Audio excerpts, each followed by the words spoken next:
Here's another guy can't wait another 50 minutes. I wonder if they wanted to sign up for agenda. Breeze blowing. They look like 80 degrees. Well, it says done. I know, but I think they signed them on. Oh, you think so? My days go down Sunday? I was on my way down.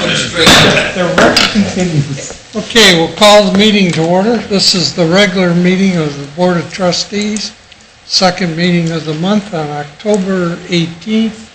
I'll call the meeting to order at 5:01. We'll call the roll. Mr. Mahoney. Here. Mr. Genowine. Here. Mr. Crandall. Here. Simcoe. Here. Could we rise for the Pledge of Allegiance, please? Pledge allegiance to the flag of the United States of America and to the republic for which it stands, one nation, under God, indivisible, with liberty and justice for all. Okay, the first item on the agenda is approval of the minutes. I'll move approval of our special meeting on October 4th. Second. Mr. Mahoney? Yes. Mr. Genowine? Yes. Mr. Crandall? Yes. Next item is the regular meeting of October 4th. I'll move approval. Second. Mr. Mahoney. We'll call the roll. Mr. Mahoney? Yes. Mr. Genowine? Yes. Mr. Crandall? Yes. Additions or deletions to the agenda, John? Yes, I have one deletion to the agenda. It's item number 4 under the Zoning Department Resolution 16-129. We're going to remove that from the agenda. Okay, thank you. Hearing on the public on agenda items. We do have some people signed up for non-agenda Correct. item. That'll be later in the meeting. Hearing of the, okay, we'll move on to the zoning department. Darrell, your monthly report. Good evening. I just have the one item. That's the monthly report for the month of September. For permits issued for the zoning department for September, we were pretty much even with last year. Permits issued for the month were just under. As far as number of permits and estimated dollar value, we were up some. Year to date, we are down somewhat from last year. On single-family dwellings, we are just up a little bit in number of single-family dwellings, and on estimated value of the single-family dwellings, we're down approximately 4%. So it's running pretty much neck and neck with where we were last year. On zoning complaints, we continue to be ahead from where we were last year, 26 complaints on the month versus 21 last year, and year to date, we're just slightly ahead, 189 versus 181 a year ago. On the monthly meetings for the zoning department for the month of September, the BZA had one case, the zoning commission had the one, well, not even really a case, but hearing the land use plan presentation that the Board of Trustees were also present for. And then we also had the one project plan review, the Chick-fil-A that's going to be coming in on Central Avenue at Zone in the former Walgreens site. And then there's just a couple items of note there. Scott, if you can scroll down, please. Excuse me. There's a zone change request and a conditional use request that have been submitted for the property at 6805 Sylvania. If you recall, this is the property a year ago that had a zone change request. It's a single-family dwelling that's between Farmbrook and the Advent Lutheran Church on Sylvania Avenue. So it's for that property and part of the property of the Advent Lutheran Church, and they're proposing an adult memory care assisted living facility. Those items will be before the Lucas County Plan Commission on November 16th. And that's just a little item of note. Because of the election, the BZA next month will be on November 14th instead of the first Monday of the month like they normally are. And that's a 5 o'clock meeting. That's all I have unless the board has any questions. Any questions from Darrell? And then- Thanks, Darrell. And then my other item has been resolved, so that resolution is deleted. Thank you. Darrell. Thanks for your hard work on that, too. Yes, Darrell. Yeah. Road Department? Rob?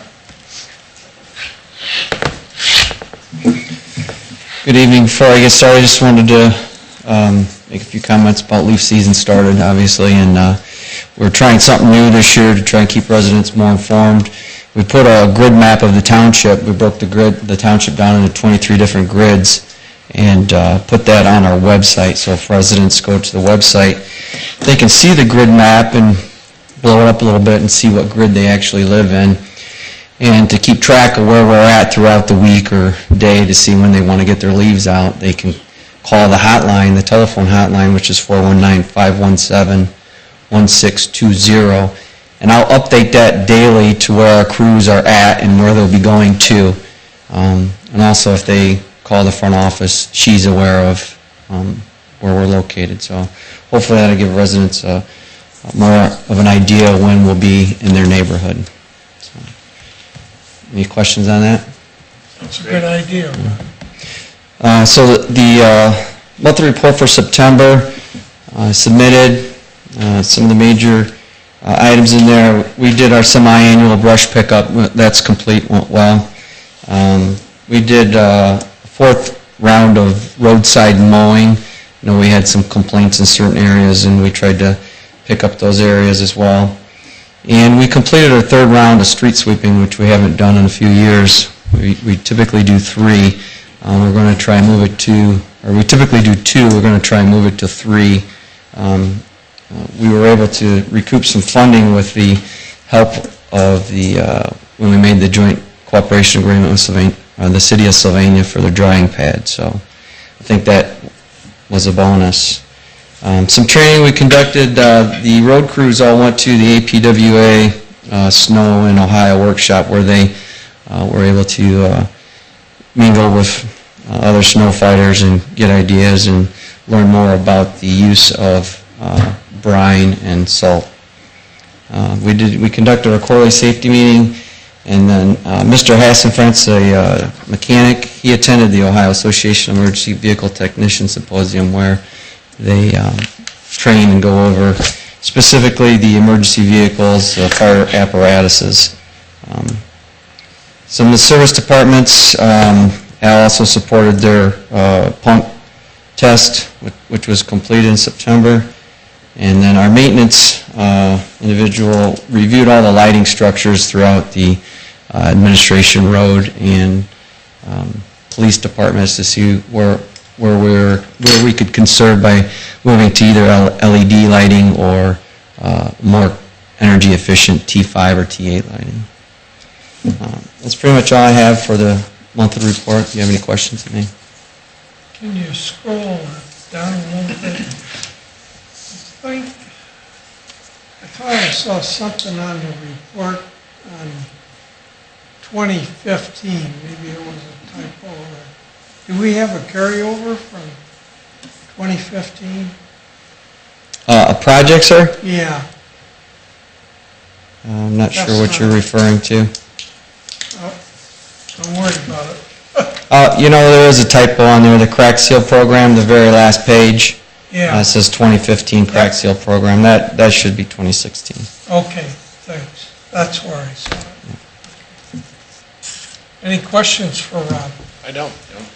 Thank you. It sounds like that leaf pickup schedule is a good improvement. The citizens can follow our pickup. Better get my glasses out to read this. Mr. Crandall's really taking a real good look at these things. I'm sorry. Go ahead. Okay, you have before you your September monthly report. The first 2 pages is the total of our runs that we've had during the month of September. We're still just a little bit, about 49 runs ahead of where we were last year for the month of September itself. Still on page 3, you'll see that we're still running breathing problems, heart attacks, and traffic accidents are up just a little bit from where they were the previous month. On page 4, I took the liberty, we used to give you a total of each run, each place we went with mutual aid given. I took the liberty of just breaking it down to, and I think this is what you're interested in, is how many times we give mutual aid and how many times we receive mutual automatic aid. If you want me to go back to the other format and put each one down, I'd be happy to, but I thought this was just a little easier read for you. Mutual aid was given to Springfield twice, and automatic aid was given to Springfield twice, and we received automatic aid from Springfield 7 times during the month of September. So still we're far ahead of where we're getting aid from them a lot more than we're giving or helping Springfield out. The following page is our Medic 61 transports. Medic 61 responded to 55 incidents during the month of September, and we transported 34 times, which is about the average of the ambulances in our area when they get dispatched to incidents. And then you have a breakdown of the districts, District 1, 2, 3, and 4 of the transports at the top of the page. And then as you scroll down, you'll see what hospitals we transported to.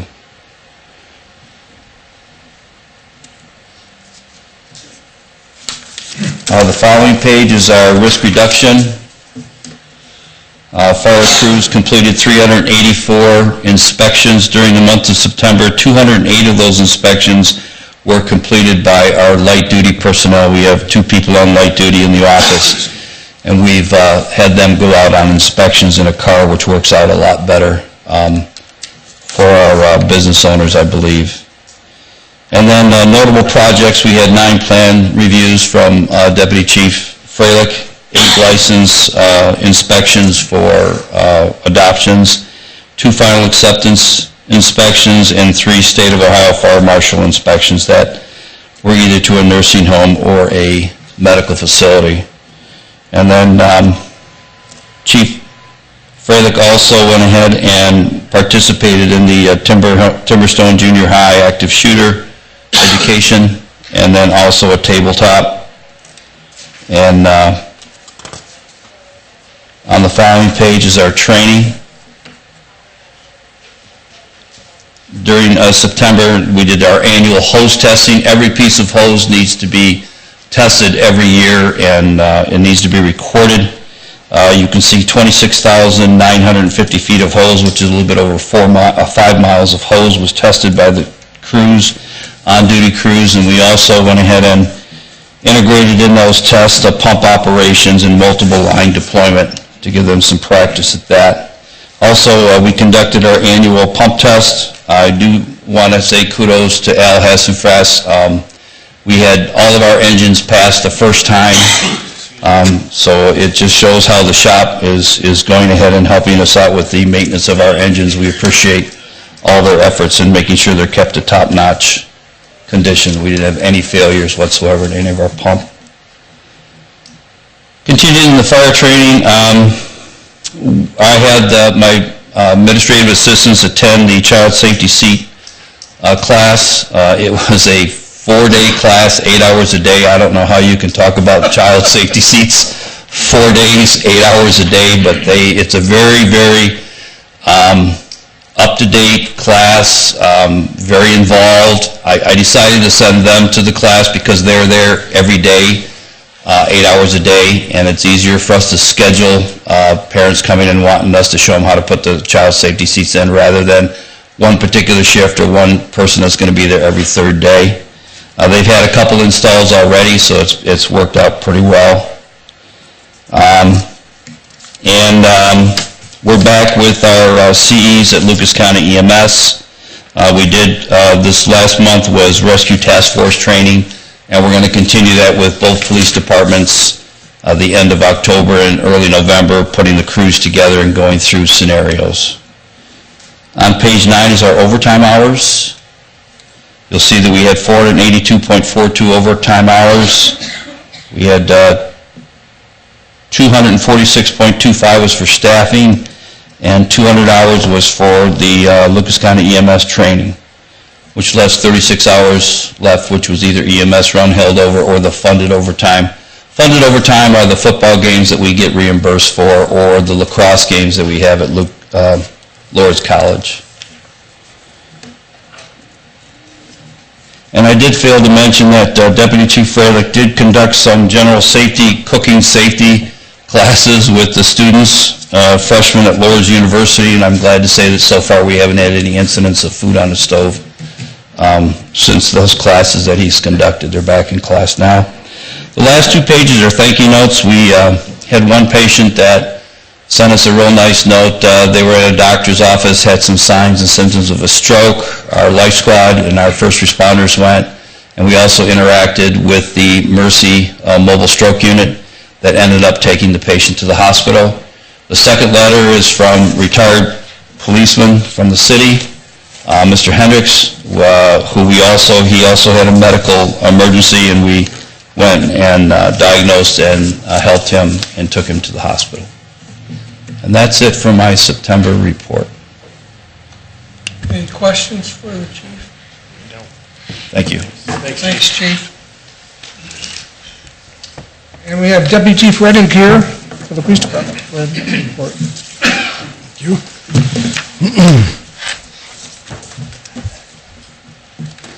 This is the monthly report for September of 2016.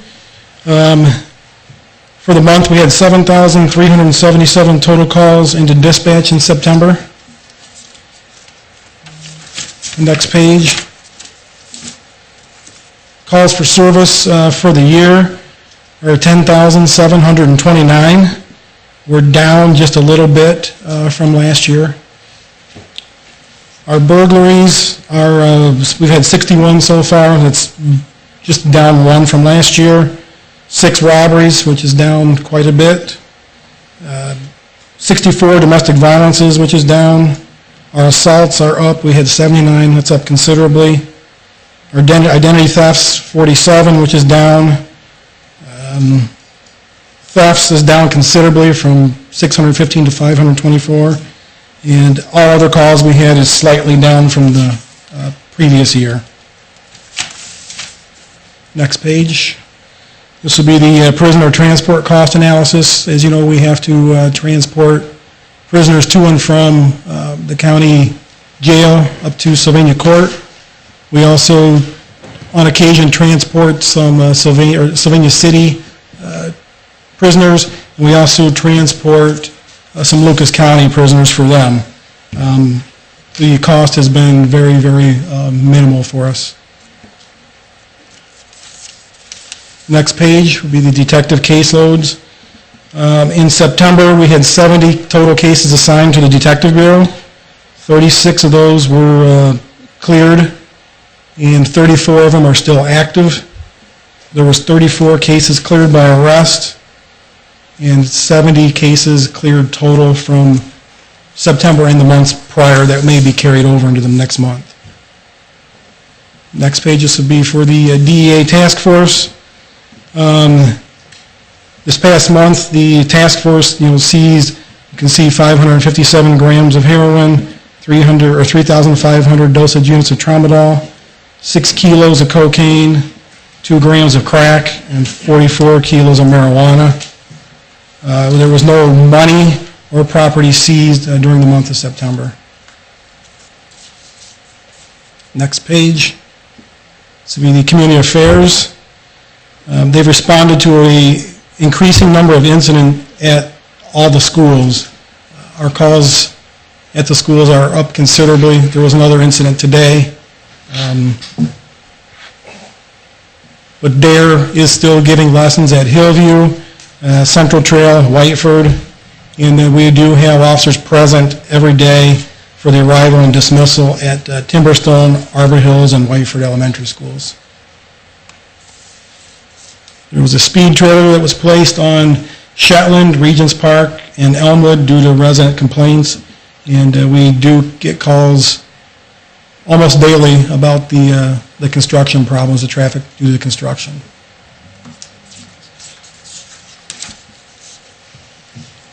The K-9 unit, there was really nothing new in there. They're just continuing to train and focus on tracking individuals. Property, room, and forfeiture, you can see through the funds that were deposited into our law enforcement funds. nothing significant there. Next page I have is the overtime.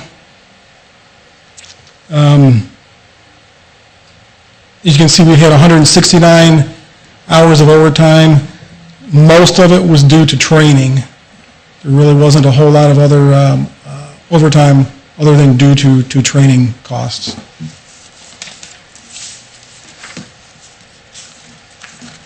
And I believe that is all that I have. Any questions? Thanks, Jim. You're welcome. Ms. First report, did a good job. Nice job. Next up, under the administration, I have one resolution, it's 16133. It's rescheduling a street lighting hearing. Originally it was scheduled for October 4th, and it was asked to be moved to November 1st. So this resolution is setting that hearing for November 1st, 2016 at 5 o'clock, and it's for the Brent Crossing platform. I'll move resolution 16133 to reschedule street lighting hearing, and I think it was for Brent Crossings Platform. platform. Thank you. Second. Mr. Mahoney? Yes. Mr. Genowine? Yes. Mr. Crandall? Yes, And I'll turn that over now to the fiscal officer, Mr. Simcoe. okay. Well, we have our month-end analysis on the board there, and expenditures would normally be 75% at this time, and our expenditures are down a little bit in 2016, but one of the things that in 15, we had an extra payroll there, so they're probably vis-a-vis 15, they're a little bit lower than what they might be expected to be, but they're still down, and that's a good thing, and it's good for us. We pay a lot of attention to our expenditures because our revenue is pretty well set by our tax revenue, and we can't impact that very much, but our revenue should be at or above 100% in all of our funds, because we have some payments still coming in, but there aren't that many more payments coming. We've got in most of our tax revenue. But, and all that's really saying is that, the county's doing a pretty good job, and we're doing a pretty good job of developing what our revenue is going to really be. Our impact, as we all know, is we impact our bottom line by controlling our expenditures, and we seem to be doing that pretty well this year. So I don't really have any other things to report on this analysis, unless you would have something for us. Any questions for Dave? If you don't, I've got a few resolutions to bring before the board, and the first is Resolution 16-130, and it's accepting the amounts and rates as determined by the Budget Commission and authorizing the necessary tax levies and certifying them to the county auditor. This is the resolution that we do each year. It authorizes, we acknowledge what the auditor says that they believe our revenue will be, and we then pass this resolution to enable them to collect these monies. And so it's real important that we pass it, because otherwise they don't collect the money. So I would ask you for a motion to approve Resolution 16-130. I'll move resolution 16130, accepting the amounts and rates as determined by the Budget Commission and authorizing the necessary tax levies and certifying them to the county auditor. Second? Mr. Crandall? Yes, Mr. Genowine? Yes. Mr. Mahoney? Yes.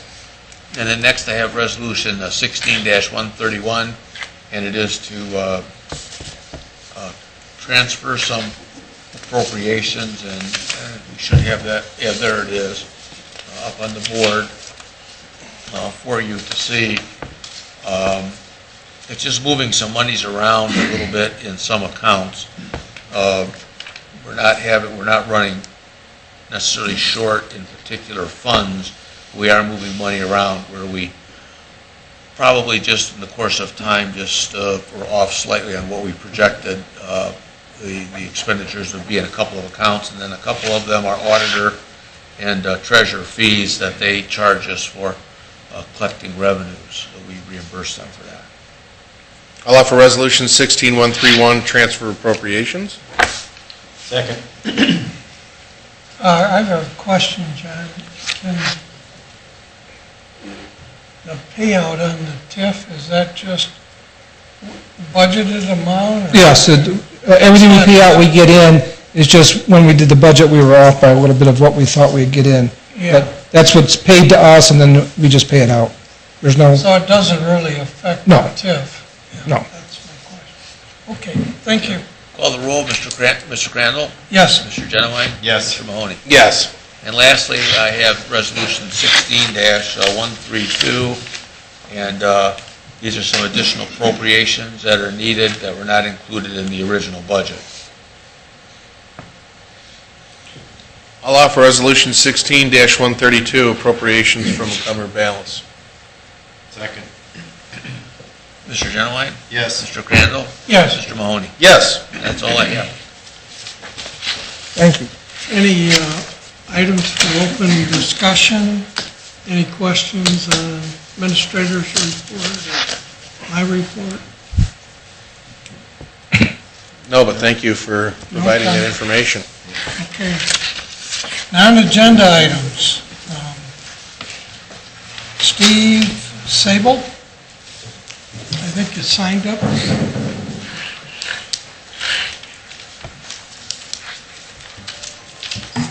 I am Steve Saber, 3240 Marshall Avenue, and I'm back. If you recall, I was here a few months ago asking for help with speeders on Goodhue Drive. I had also been in contact with the police department and even attended the coffee social. I was told then that someone from the police department may contact the North Side Central Avenue dealers and ask them to relay to their shuttle drivers to obey the speed limit. I've noticed little difference if that even happened.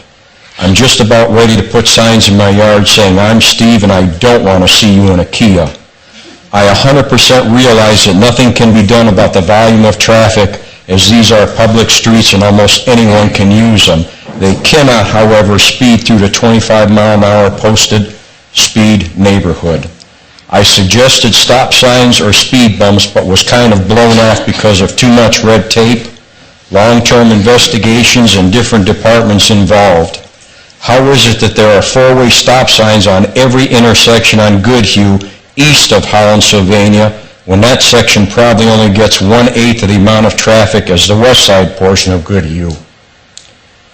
Now, I could be wrong, but I think some township official who may or may not be present in this room has a speed bump next door to his house with a 15-mile-an-hour sign, and his neighborhood probably doesn't get 10 cars a day where I get 10 cars a minute. I'm just saying. Today I have pictures of car haulers going up my street from Central Avenue past the sign that says "Through Trucks Prohibited," and they are running over lawns and barely missing a utility pole making a turn. A while ago there was a LKQ car parts delivery box truck that hit a low-hanging utility wire, probably which was loosened by a car carrier. I have videos of commercial vehicles going down Goodhue from Holland, Sylvania, ignoring the "Through Trucks Prohibited" sign posted there. These streets were not designed for the width, weight, and length of semis or the volume of traffic. Goodhue is crumbling at the rate, and at the rate the traffic is going, you better plan on a full repaving come spring. I honestly believe Goodhue has more traffic than Blossman, and I don't believe all this will ease up once the Central Avenue construction is done. In talking to longtime residents there, have been violent confrontations with drivers and dealers in the past and even some heavy collisions. Would this be a trivial matter if it was happening in your nice golf community or condo complex? I just bought my house 8 months ago, sunk money and labor into it to make it my last home, and now I'm considering selling it.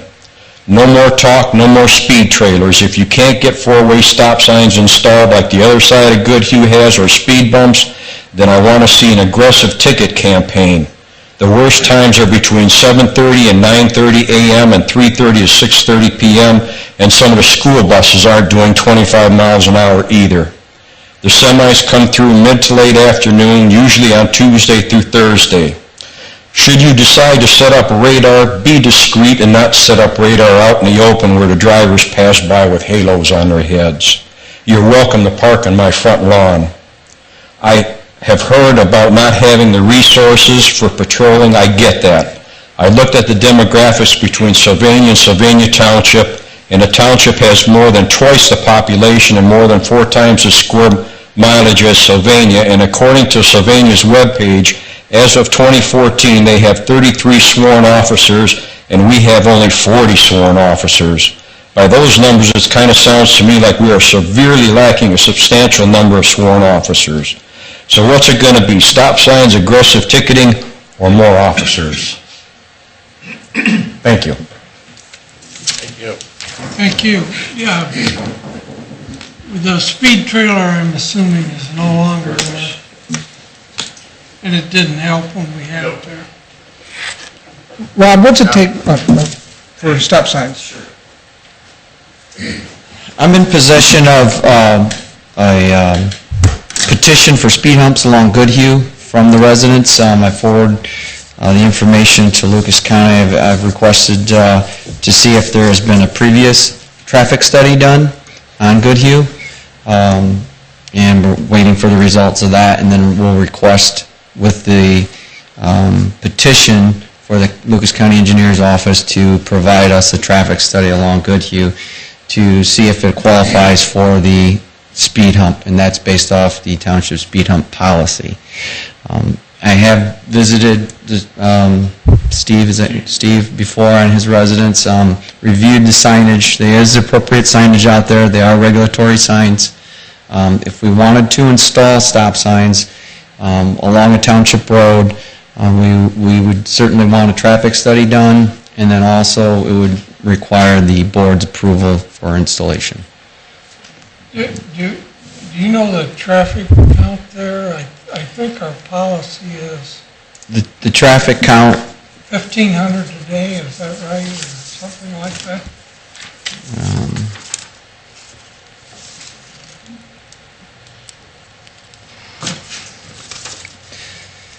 the criteria for it would be the average daily traffic count would be 1,500 vehicles per day, and then you have the 85th percentile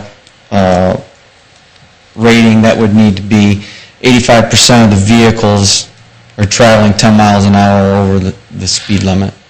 And I'm guessing we're nowhere close to that. while we don't have the traffic study done, the initial step for the petition was completed by the residents. They've submitted it. I've asked the Lucas County Engineer's Office if they've have one on file that we can review, then submit them a request to conduct an additional traffic study.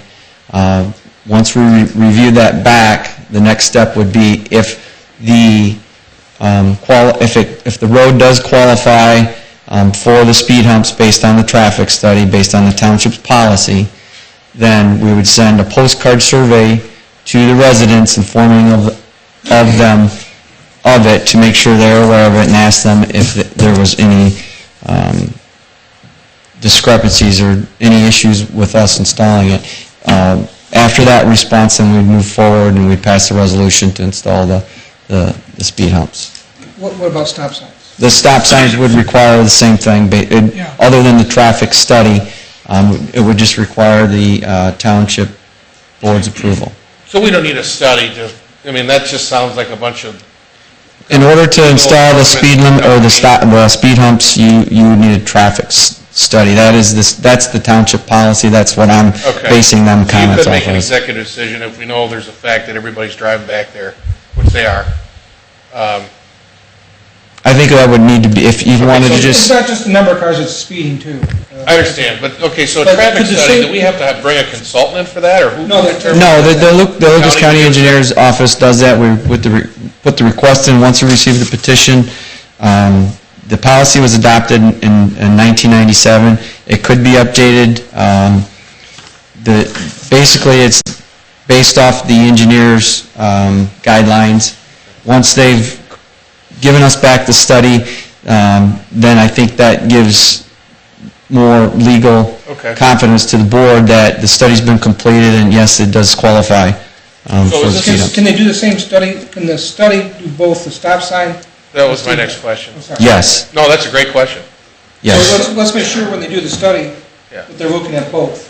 And I guess last but not least, are we Well, like once at the bottom study's of- done, it's complete for whatever you want to use it for, Okay. but this particular instance would be speed hump. Are we like at the bottom of the stack, or do we know, is there a way we can find out where we're at on the I stack? can find that out where we're at. I'll talk to the traffic engineer tomorrow. Okay, that'd be great. Send another Maybe email let out. Mr. Sabo know, And and you got the neighbors that want it, so there's an interest there to, there's.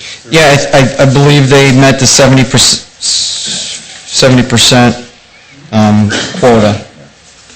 And can somebody communicate back to Mr. Sable, so Absolutely. we I get him can an get his contact update. information. when the Um, county thinks they can get that? My guess is they don't have a lot of them backed up, Neil. Okay. I would think that. I will also direct Deputy Chief Reddick to talk to Chief Bomey, who's not here tonight, about putting radar or speed Yeah, we should, enforcement out there, not just the trailer, but the speed enforcement. Plus, as I understand, and we'll check that there is signage that says no through trucks. Do we have weight loads, do we have weight load? So we could also then Weight load signs ticket, there? pardon me? Weight load signs or anything like that? No, but there is signs that no through go trucks. through trucks. We can get somebody to meet with Mr. Taylor from Taylor Kia and just explain the situation a little bit. I- think he's I- a yeah, reasonable I- person and might be able to divert some. When Chief Bomey comes back from vacation, I'm going to talk to him to see if he has contacted them and what the outcome was, and if not, make sure he does. Yeah. But the main thing is, if it's no through trucks, then we can ticket those trucks for going through there, and once you get the first ticket, they won't drive down there, so. Yeah. I'll have Chief Reddick talk to Chief Bomey about that, and then I'll contact Chief Bomey about contact the dealers. Thanks. Great, thank you. What's that? Thank you. Rob Wrigley, is it? You can't write. Huh? I don't write well. Oh, that's okay, but could you give me your last name? Right. W-R. Oh, right, oh, I'm sorry. Go ahead, Rob. Nice to meet you. Thank you. Hey, Neil. Nice to meet you. Nice meeting you.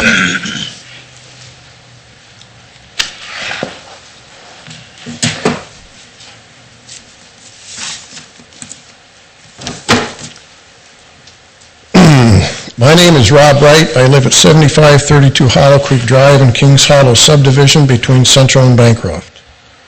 On behalf of other Kings Hollow residents and those adjacent properties, I'm presenting to you a serious noise and pollution issue that has been evident for at least the past 2 summers.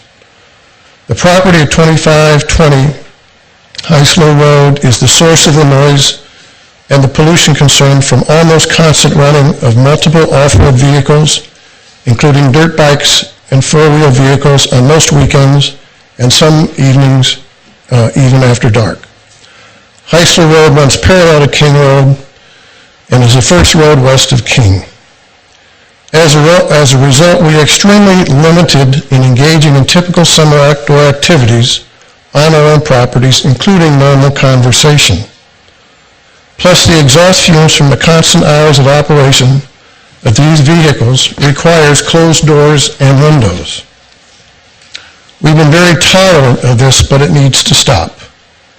We are requesting the trustees first have the current noise ordinance strictly enforced, and second, amend the current ordinance to prohibit the use of the above-mentioned off-road vehicles on private property within the township. Quite a few of us have made repeated calls to the township police with no resolution. On Sunday, October 2nd, I recorded noise directly behind the Heisler Road property and also from my property approximately 150 yards away. With your permission, may I play it? Sure. Please. I won't play the whole thing because it aggravates me. How do we pick that up? I don't know if you can hear it or not. Are you picking it up? Okay, thank you. Isn't that pleasant?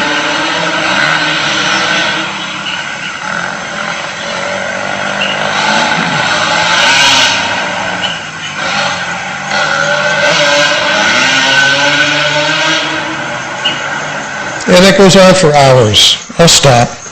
This is private property? Yes. Is it a group that meets there, or is it? It's a house with excavated land behind A it. track or something? We believe so, Yeah, there's yes. pictures there, John, looks like that. And are they off-road Yes, motorcycles? yes. And all-terrain? four-wheel, all-terrain vehicles, yes.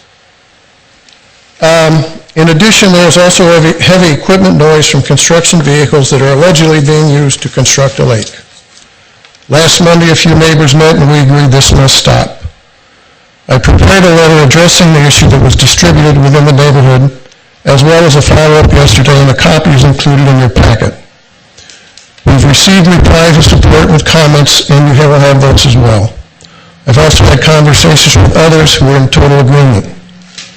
Included in the information packet are the current Sylvania Township ordinance with highlighted areas that relate to our concern, the EPA document that addresses noise control enforcement, off-road vehicle noises, and fines for abuse, State of Ohio noise ordinance, again with highlighted points to support our concern, a Google map showing the close proximity of Kings Hollow to 2520 Heisler, and a Google map overview with the magnified Heisler property in the close proximity of the backyards of the Hollow Creek residences.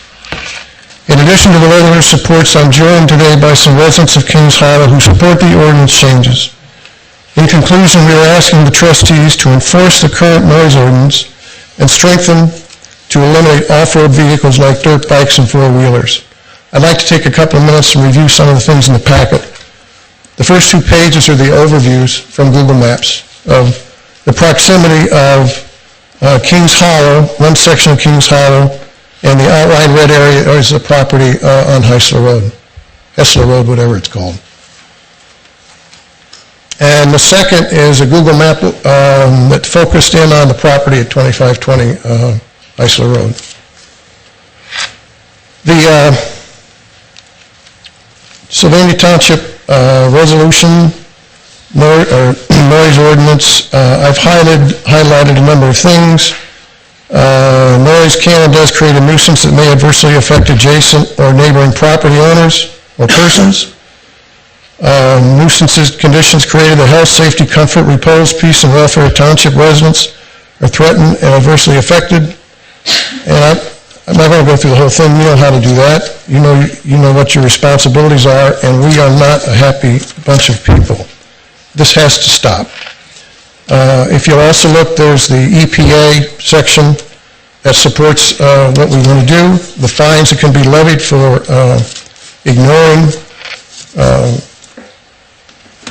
the repeated calls, and also we'd like to have the police respond in kind when we make our calls for the nuisance.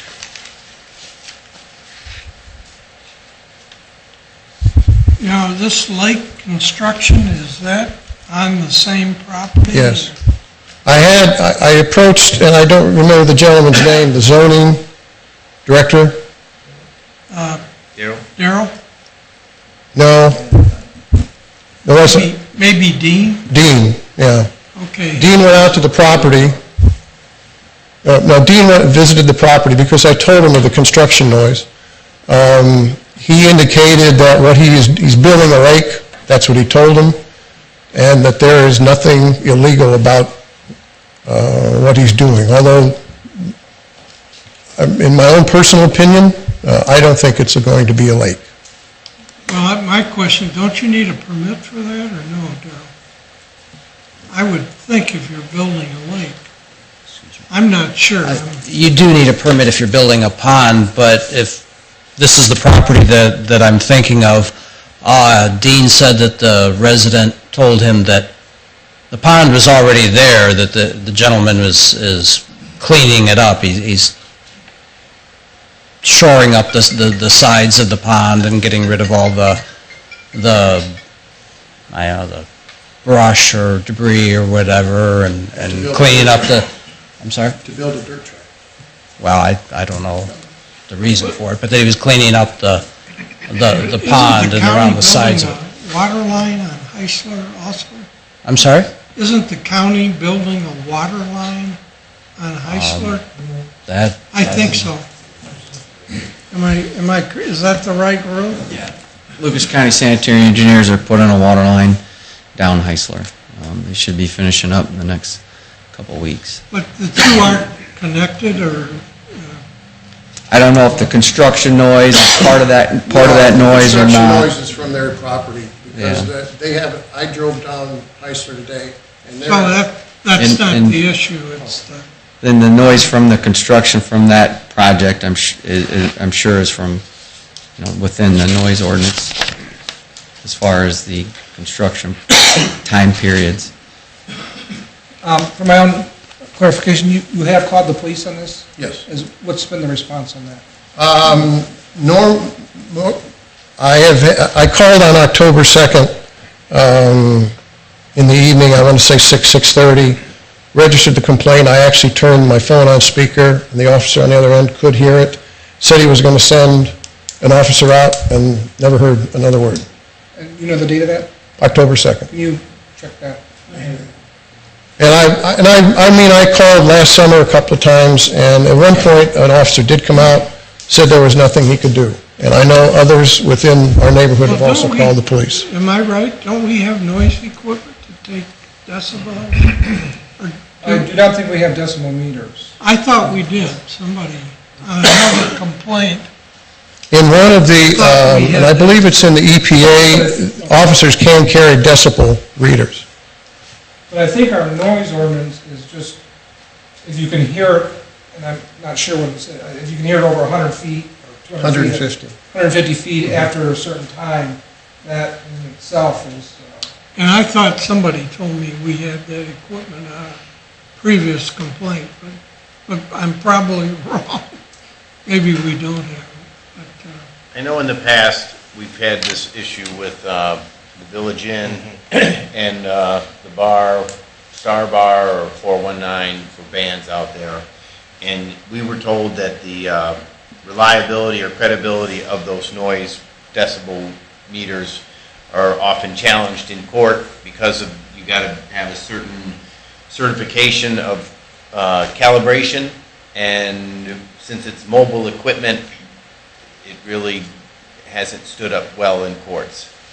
But we don't really want to go to court on this whole issue, we just want it stopped. Have you had any conversation with the owner at all, Mr. Ray? And who is the owner? Mr. Collier's had some...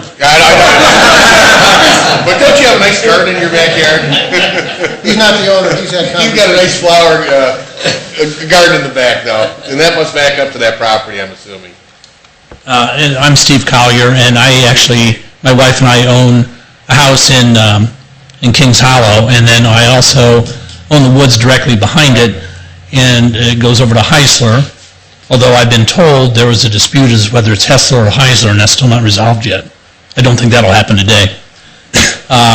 And so it's the adjacent property to the area that we're talking about here.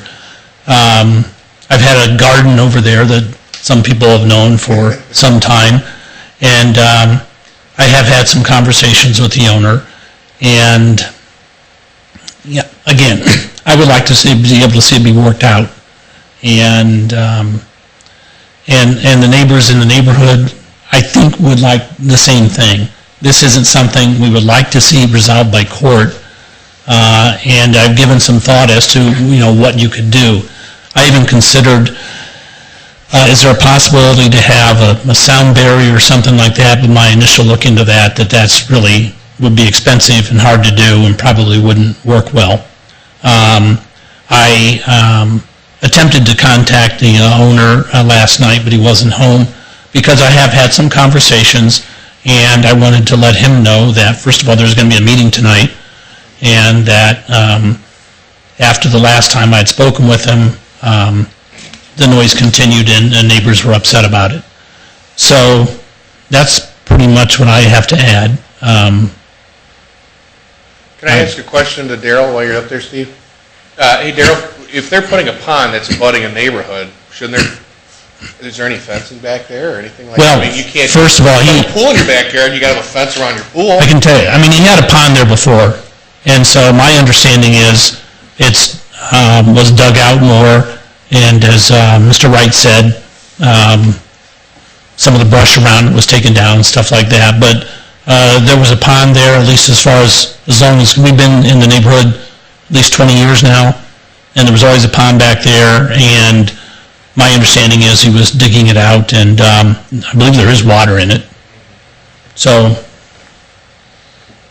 Well, John, since we've got the police and zoning, can you look into this and get a report back to the, and I think the board would like. Yeah, and let's get. Yeah, like on the front burner, kind of Yeah, but I know move it to the front burner here. it sounds like a violation of our noise ordinance, but I thought we had a meter, maybe we don't, but we could certainly have somebody go out there and give us some readings. yeah, it is, Our most effective tool in noise ordinance is the nighttime, and, because I think Sure. it does not kick in during the day. actually, I believe it does. It does. Yeah. Especially on the weekends. Yeah, Well, yeah, and Let's look into that, but let's get. there's a different things after certain hours, but there's also, as I looked at the ordinance, it applies during the day as well. I saw in previous minutes that there was reference to this very thing, the same thing that you mentioned, Mr. Crandall, about having a decibel reader and all that. In the ordinance, as I see, there's nothing about decibels, it's just about, can you hear it, can a reasonable person hear it from 150 feet away? Actually, with the advance of technology now, you can download an app that measures decibels in about, well, I can't do it in 5 minutes, but younger people can. And I'm not including you in that, Mr. Crandall. No, I'm the oldest one here, I'm sure. But let's try to get a report in writing back to, I'm assuming, Mr. Wright, you would be the contact person Either one of us. for the neighborhood. Sure. Well, we've got your phone number, and also if you could follow up with the police chief. If I may, just real quick, it's my understanding of the ordinance, it's section D, it's specific, D2, it specifically says, the officer or person must have a direct line of sight and hearing to the source that is producing the sound, so that the officer or person can readily identify the offending person. I don't know, I haven't been to the property, can you see them from where you're at, or is it wooded where you cannot see anything? Well, if you stand in the back of the properties that are on Hollow Creek, you can see, I mean, I've got videos where you can see the all-terrain vehicles. I can share those videos with you if you want. And the other thing that's bad, I mean, the fumes, the exhaust fumes, these things go all day on the weekends. And it just, I mean, I'm probably 200 yards away, and it gets into my backyard. And the people that are, Mr. Collier and others that are adjacent to this property, you can't go out back without smelling the gas fumes. So it's not only the noise ordinance it's a pollution issue.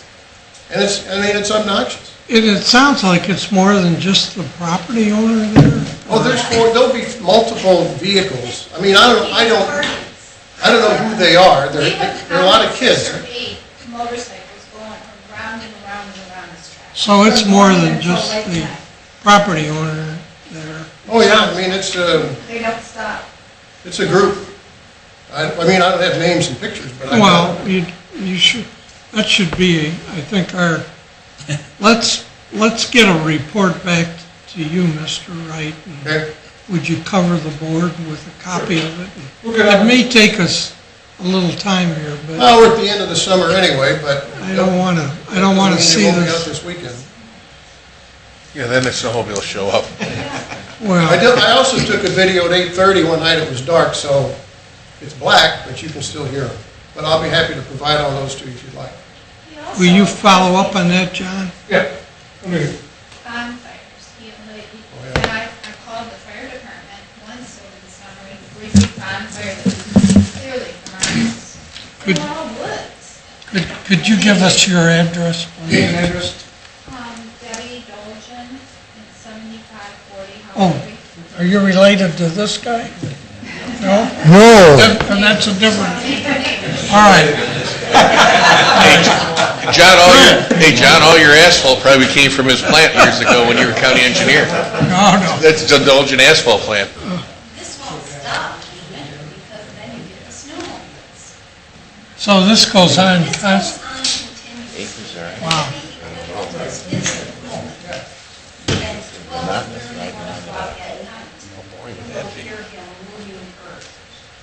I don't know what he's doing in that yard, but it is obnoxious. We should be able to. Sorry I haven't lived through this. You said you called the fire department on the burn. You know approximately when it was? It's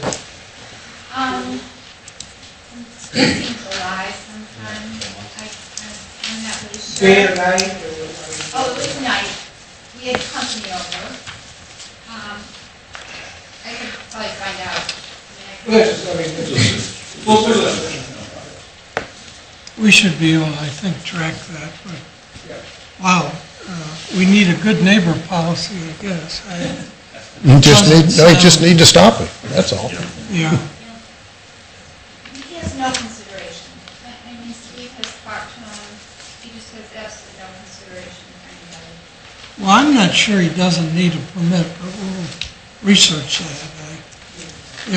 If he's, He's been there almost 20 years as well, and this has gone on, not to this extent. I'm thinking he was a kid growing up there. In the beginning, in the spring, he'd come out a couple times and we'd hear it, and then it would stop, you know. But it just the last couple of years, I think he bought the property from his parents, and now he's enhancing this track, and it's, I invite any of you to come over when he's doing this, I'll call you, and you won't believe it. Well, I'll get ahold of Dean, see what he's all out there. Great. now Dean was out there though, right? And Yes. said there wasn't anything. I believe he talked to Pat. Yes, I spoke to him, he went out on the property, on the gentleman's property, and he came back and he said, it's just weird, I don't know what he's doing. And I told him about the noise, I told him, it's just continuous. He understood, he said he would look into permits, and he would look into EPA regulations because of the pond. The pond is practically empty, he's just bulldozed, it's just this big pit. I'll meet with Dean tomorrow, Sheriff and Daryl. We'll start there, we'll start with John Burrell, we'll start with the police. Well, let's get a report back to the neighborhood, cover us with a copy. We'll find out what's going on. It sounds to me like he needs a permit, but I don't know, maybe not. But I know we do issue permits on ponds when they're being built. Because it's there, I'm not sure. Well, the pond isn't really a concern of ours primarily because I get it. water doesn't make a whole lot of noise, but No, but he's moving dirt from it. yes, He doesn't have a permit to move the dirt. Right. I'm looking for some way to get Yeah, his attention. yeah. yeah, we're on your side to get a resolution, but the noise has to stop. Thank you very Okay? much. Yeah, Thank you. Thanks for coming tonight. Sure. Talking about this. I thought we would have a light agenda tonight, but it's great that you come and let us know these things. Any other items to come before us, John? Nope. All right, I'll move adjournment at 5:59. Second? Mr. Genoway? Yes. Mr. Mahoney? Yes. Mr. Crandall? Yes, Thank you. thank you. Thank you.